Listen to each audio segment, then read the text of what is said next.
ನಮಸ್ಕಾರ ಗೆಳೆಯರೆ, ಇವತ್ತು ನಾವು ವಿಶ್ವದ ಅತ್ಯಂತ ಶಕ್ತಿಶಾಲಿ ಫೈಟರ್ ಜೆಟ್ ರಾಫೆಲ್ ಕುರಿತು ಮಾತನಾಡಲಿದ್ದೇವೆ. ಆದರೆ ಇದರ ಇನ್ನೊಂದು ಕಡೆ ಚೀನಾದ ಕುತಂತ್ರ. ರಾಫೆಲ್ ಅನ್ನ ಹೇಗಾದ್ರೂ ಮಾಡಿ ದುರ್ಬಲಗೊಳಿಸುವುದಕ್ಕಾಗಿ ಈ ಚೀನಾ ಪ್ರಯತ್ನಿಸುತ್ತಿದೆ. ಗೆಳೆಯರೆ, ಗ್ರೀಸ್ನ ತಂಗ್ರಾ ಏರ್ಬೇಸ್ನಲ್ಲಿ ನಡೆದ ಒಂದು ಘಟನೆ ಇಡೀ ವಿಶ್ವವನ್ನ ಬೆಚ್ಚಿ ಬೀಳಿಸಿದೆ. ಅಲ್ಲಿ 4 ಚೀನಾ ನಾಗರಿಕರು ರಾಫೆಲ್ ಜೆಟ್ಗಳ ಬೇಹುಗಾರಿಕೆ ನಡೆಸುತ್ತಿದ್ದಾಗ ಸಿಕ್ಕಿ ಬಿದ್ದಿದ್ದಾರೆ.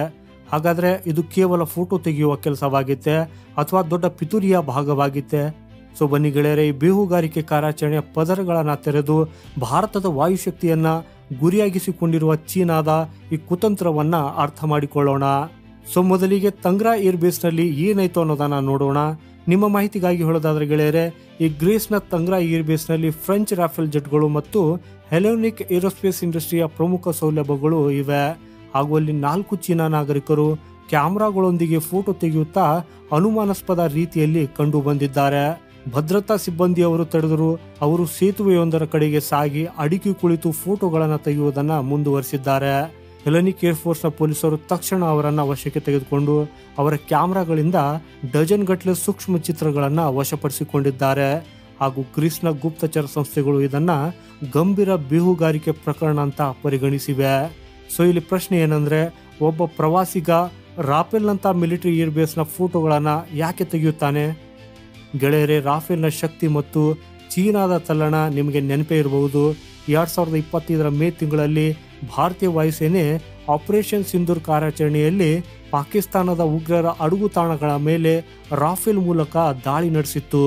ಅತಿ ಹೆಚ್ಚು ನಿಖರತೆ, ರಹಸ್ಯ ನುಸುಳುವಿಕೆ ಮತ್ತು ಯಾವುದೇ ಹಾನಿಯಾಗದೆ ಕಾರ್ಯಾಚರಣೆಯ ಯಶಸ್ಸು ರಾಫೆಲ್ನ ಶಕ್ತಿಯನ್ನ ಇಡೀ ವಿಶ್ವವೇ ಕಂಡಿತ್ತು. ಇದರ ನಂತರ ಅನೇಕ ದೇಶಗಳು ರಾಫೆಲ್ ಅನ್ನು ಖರೀದಿಸುವಲ್ಲಿ ಆಸಕ್ತಿ ತೋರಿಸಿದವು. ಇದರಿಂದಾಗಿ ಚೀನಾದ ಜೆಟ್ಗಳಾದ J-10 ಮತ್ತು FC-31 ಮಾರಾಟದ ಮೇಲೆ ಪರಿಣಾಮ ಬೀರಿದೆ. ಸೊ ಈಗ ಈ ಚೀನಾದ ಪಿತೂರಿ ಬೇಹುಗಾರಿಕೆಯು ಅಥವಾ ತಂತ್ರಜ್ಞಾನ ಕಳ್ಳತನವು ಅನ್ನೋದರ ಬಗ್ಗೆ ತಿಳಿದುಕೊಳ್ಳೋಣ. ಎಕ್ಸ್ಪರ್ಟ್ ಪ್ರಕಾರ ರಾಫೆಲ್ನ ತಂತ್ರಜ್ಞಾನವನ್ನು ಅರ್ಥ ಮಾಡಿಕೊಳ್ಳುವುದು ಅಥವಾ ಅದರ ದೌರ್ಬಲ್ಯಗಳನ್ನು ಗುರುತಿಸುವುದು ಈ ಚೀನಾದ ಉದ್ದೇಶವಾಗಿರಬಹುದು. ಭಾರತದ ಮಿಲಿಟರಿ ಸಿದ್ಧತೆಯನ್ನು ವಿಶ್ಲೇಷಿಸುವುದು, ರಾಫೆಲ್ ಮಾರಾಟವನ್ನು ತಡೆಯಲು ಅಂತಾರಾಷ್ಟ್ರೀಯ ಮಟ್ಟದಲ್ಲಿ ಗೊಂದಲ ಸೃಷ್ಟಿಸುವುದು ಇದರ ಹಿಂದಿನ ಮುಖ್ಯ ಕಾರಣ ಇರಬಹುದು.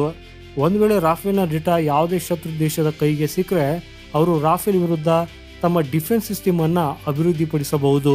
ಹಾಗೆ ನೋಡಿದ್ರೆ ಇತ್ತೀಚೆಗೆ ಭಾರತ ಮತ್ತು ಗ್ರೀಸ್ ನಡುವೆ ಭದ್ರತೆ ಮತ್ತು ತಾಂತ್ರಿಕ ಸಹಕಾರ ಹೆಚ್ಚಿದೆ. ಹಾಗೂ 2024ರಲ್ಲಿ ಈ 2 ದೇಶಗಳು ರಕ್ಷಣಾ MOUಗೆ ಸಹಿ ಹಾಕಿವೆ. ಭಾರತೀಯ ನೌಕಾಪಡೆ ಮತ್ತು ಗ್ರೀಕ್ ನೌಕಾಪಡೆಗಳ ನಡುವೆ ಜಂಟಿ ಯುದ್ಧಾಭ್ಯಾಸಗಳು ನಡೆದಿವೆ. ಸೊ ಈಗ ಈ ಚೀನಾ ಬೇಹುಗಾರಿಕೆ ನಡೆಸುತ್ತಿರುವುದರಿಂದ ಇದು ಭಾರತ ಗ್ರೀಸ್ ಸಂಬಂಧಗಳ ಮೇಲೂ ಒಂದು ದೊಡ್ಡ ದಾಳಿಯಾಗಿದೆ. ಗ್ರೀಸ್ ಇದನ್ನ ತನ್ನ ರಾಷ್ಟ್ರೀಯ ಭದ್ರತೆಯ ವಿಷಯವೆಂದು ಹೇಳಿದೆ.